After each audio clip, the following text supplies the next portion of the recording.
Hai semuanya, balik lagi ke segmen hari ini yaitu mini stories di mana aku cerita cita-cita pendek. Nah, untuk mini stories hari ini aku mau cerita tentang Sakakibara Seito. Mungkin kalau kalian ada yang suka sama urban legend Jepang atau cita-cita Jepang, mungkin kalian pernah dengar tentang si Sakakibara Seito ini. Jadi ceritanya bermula dari tanggal 27 Mei 1997, di mana murid-murid SD Tainohata, mereka tuh baru mau masuk sekolah nih. Jalan gitu kan ke pintu gerbang sekolah, dan mereka lihat ada kepala salah satu dari teman sekolah mereka yaitu Jun Hase. Kalian tahu kan murid-murid kalau ngeliat gitu langsung kayak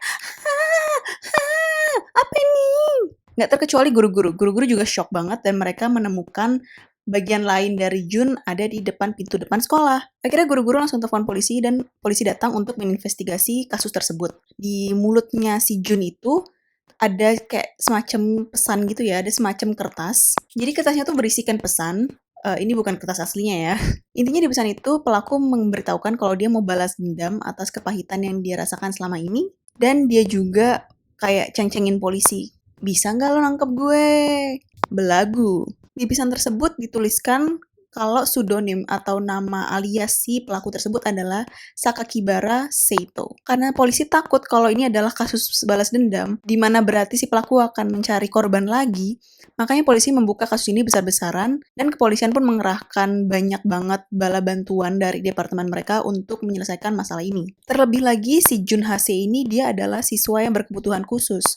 Polisi tuh takut kalau orang ini tuh ada balas dendam tersendiri sama orang-orang yang berkebutuhan khusus. Sampai pada akhirnya tanggal 6 Juni 1997, salah satu surat kabar di Jepang bernama Kobe Shinbun, mereka dapat surat. Surat ini nggak ada nama pengirim dan nggak ada alamat pengirimnya. Tapi surat ini bersampul coklat, isinya ada 3 lembar yang berisikan 1.400 kata di surat itu, dan ditulis dengan tinta merah. Sebenarnya isi suratnya itu cuma bawel, orang ini tuh kayak marah-marah akan sistem edukasi Jepang, dan orang yang mengirimkan surat ini adalah si Sakakibara Seito, di mana dia adalah orang yang sama dan bertanggung jawab atas kasusnya Jun. Ngedengar masalah ini, media pun panik. Akhirnya media bikin kayak banyak banget headline tentang si Sakakibara Seito ini, tapi masalahnya media tuh ngomongnya bukan Sakakibara Seito, melainkan dia nyebutnya Onibara Seito, atau yang berarti mawar iblis. Dengar namanya dibikin feminin gitu, dia marah. Si Sakakibara ini marah. Dia nulis lagi surat ke media dan dia bilang, lo jangan bikin gue bete deh. Lo jangan bikin gue marah ya, jangan bikin gue bad mood. Nama gue tuh Sakakibara, bukan Onibara. Jangan bikin nama gue aneh-aneh deh. Sampai lo ganti lagi nama gue bakal habisin lagi tuh 3 vegetable. Vegetable di sini tuh bukan sayuran ya, bukan dia mau menghabisi sayuran, tapi dia mau menghabisi orang-orang yang berkebutuhan khusus seperti Jun. Jadi, kalau buat kalian yang nggak tahu, jadi vegetable ini sebenarnya tuh istilah buat orang-orang yang otaknya nggak bisa berjalan layaknya orang normal. Makanya disebutnya vegetable, jadi bukan sayuran ya. Si Sakakibara ini berarti mengancam mau menghabisi orang-orang yang berkebutuhan khusus. Cuma salah nyebut aja langsung baper, gila. Tapi karena polisi Jepang itu oke banget dan kerjanya cepat dan efektif, mereka akhirnya dapet si pelaku. Dimana mereka kaget banget, ternyata pelakunya masih kecil. Pelakunya masih umur 14 tahun. Masih kelas 3 SMP. Polisi langsung bawa ke kantor polisi dong, langsung ditanyain, ini beneran kamu yang ngerjain ini, kamu semua nih yang bikin kekacauan ini. Tanpa basa-basi anak itu langsung ngaku, iya itu semua aku semua yang bikin, maaf, please maafin aku. Jadi sedikit background buat si anak ini. By the way, kita akan sebut nama anak ini adalah Boy A atau cowok A, karena di Jepang mereka tuh melarang anak-anak yang melakukan tindakan kriminal di bawah umur untuk disebarkan informasi pribadinya termasuk namanya. Jadi background si Boy A ini tuh dia tuh dari kecil udah punya kelainan mental, yaitu Hikikomori Syndrome, di mana sindrom itu menyerang anak-anak dan remaja. Gejala-gejalanya adalah mereka ansos, nggak mau bersosialisasi dengan siapapun, mereka sering ngendon di dalam kamar berhari-hari, berminggu-minggu, bahkan berbulan-bulan, mereka nggak mau berkomunikasi sama teman-temannya ataupun orang tuanya, dan mereka tuh cuma di rumah aja terus, nggak kemana-mana lagi, males keluar rumah. Kedengarannya kayak gue, tapi sumpah bukan gue nggak kena hikikomori syndrome. Bahkan dari kecil, si Boy A ini tuh punya kecenderungan untuk menyakiti hewan. Sampai-sampai pekerja sosial yang dulu ngebantuin si Boy A ini tuh ngomong ke ibunya, ini anak tuh, mendingan ibu hati-hati saat membesarkan dia. Karena kita nggak akan tahu apa yang bakal terjadi sama dia di masa depan kalau dia diurus dengan cara yang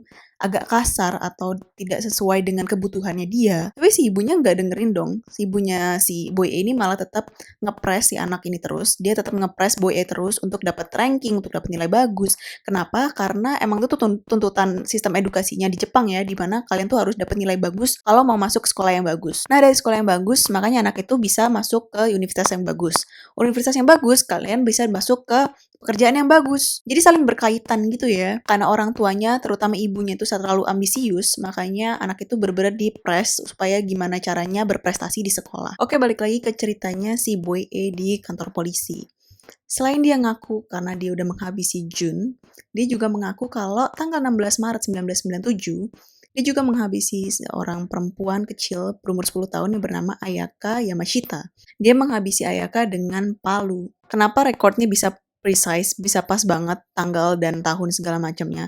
Karena si Boy A ini cerita kalau dia nulis di diary-nya, dan polisi baca diary-nya di mana berisikan kalau si Boy A ini tuh excited banget, dia tuh semangat banget saat dia menghabisi Ayaka. Dia juga cerita kalau selain dia menghabisi Ayaka, dia juga menyakiti perempuan-perempuan lain di sekitar hari yang sama. Terus seminggu kemudian, dia juga nulis lagi di diary-nya. Dia nulis kalau mamanya tuh ngebahas tentang si Ayaka ini, karena ceritanya udah beredar di surat kabar, sudah di TV. Mamanya bilang, kasihan ya perempuan itu. Si Boy ini merasa ibunya tuh nggak ada clue, nggak akan tahu kalau dia adalah pelakunya. Pasti orang lain juga nggak akan tahu kalau dia pelakunya. Terus diary-nya juga dia tulis, terima kasih Bamui Dokishin atas lindunganmu. Tolong terus lindungi aku, Bamui Dokishin. Gue nggak tahu apa itu Bamui Dokishin, mungkin tuduhannya dia, atau mungkin dia berdoa sama Bamui Dokishin. Nah, kejadiannya si Boy ini tuh mengundang banyak banget kontroversi dan banyak opini dari orang-orang ya, termasuk salah satu politisi yang bilang kalau apa yang terjadi sama si Boy A ini adalah sepenuhnya kesalahan orang dewasa. Karena zaman tersebut, anak-anak itu banyak banget yang nonton TV kan. Jadi dia merasa acara TV itu kurang disfilter. Acara TV itu banyak yang gak mendidik.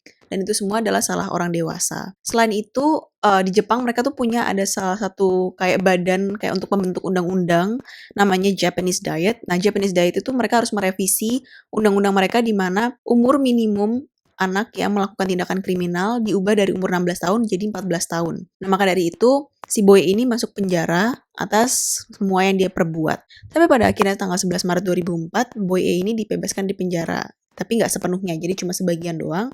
Dan tanggal 1 Januari 2005, Boy A dibebaskan sepenuhnya dari penjara dan dikembalikan ke masyarakat. Sebenarnya pas si Boy A ini masuk ke penjara dan keluar penjara ini mengundang banyak kontroversi ya. Baik itu dari pihaknya lawyernya si Boy A, maupun dari masyarakat. Karena dari pihak pengacaranya Boy A, mereka bilang kalau sebenarnya polisi ini menemukan barang bukti, jadi kayak apa yang terjadi sama Jun itu sebenarnya dilakukan oleh orang yang kidal. Sementara Boy A ini dia pakai tangan kanan, apa-apa pakai tangan kanan. Agaknya nggak mungkin kalau dia melakukan. Itu satu. Kedua, si Boy A ini pas ditanya sama polisi, kayak apa yang kamu lakukan pas lagi diambil statement, cara dia menjelaskan tindakan-tindakan yang dilakukan tuh kayak berlebihan gitu loh, seakan-akan tuh fantasi, seakan-akan tuh dari apa yang dia lihat dari TV. Ketiga, Boy A ini sebenarnya tuh kurang pinter ya, nilai-nilai di sekolahnya pun jelek. Nah, waktu dia nggak diambil statementnya itu, cara dia menjelaskan apa-apa yang dia lakukan, tindakan-tindakan yang dia lakukan tuh terlalu berat, bahasanya terlalu berat, bermajas, jadi pakai bahasa yang berbunga. Jadi orang mikir, ini jangan-jangan nih orang ngomong nyontek dari kartun kali, atau mungkin dari film yang dia lihat. Polisi banyak yang meragukan kalau ini beneran dilakukan sama Boy A apa enggak sih. Dan dari pihak masyarakat itu yakin banget kalau Boy A ini adalah pelakunya. Karena pas tahun 2002, ibunya Boy A ini jenguk Boy A ke penjara. Boy A bilang kalau itu memang dia yang benar melakukan. Dan juga masyarakat tuh nggak percaya untuk menerima Boy A kembali ke masyarakat karena mereka yakin banget kalau si Boy A ini bakal melakukan hal yang sama. Karena banyaknya kecaman dan protes dari masyarakat, akhirnya polisi dan pemerintah mereka yaudahlah kita tutup identitasnya si Boy A, jangan sampai ada yang tahu siapa ini Boy A.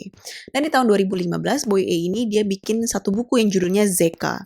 Di Zeka ini dia tuh nulis betapa dia tuh nyesel banget udah melakukan apa yang dia lakukan ke Jun dan Ayaka, terus dia mohon pengampunan. Dia merasa kalau waktu dulu tuh dia masih kecil, masih muda, dia belum bisa berpikir dengan jernih.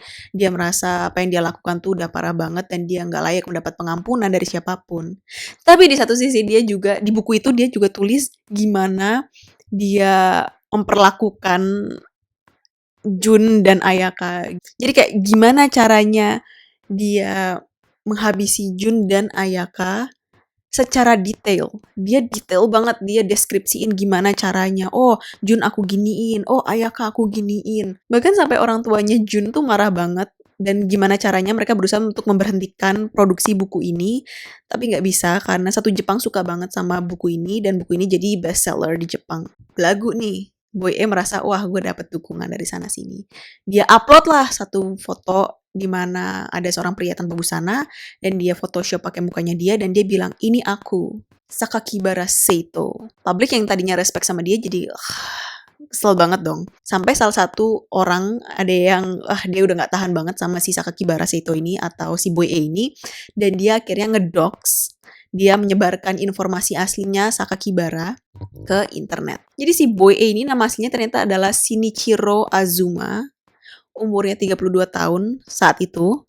Dan dia juga disebarin info di mana dia tinggal, di mana dia bekerja. Kayaknya habis kejadian ini tuh dia banyak banget dapat mungkin surat-surat kebencian atau mungkin orang-orang banyak yang ngata-ngatain dia, ngasih kecaman ke dia sampai akhirnya dia lay low, dia nggak mau menunjukkan dirinya lagi ke publik.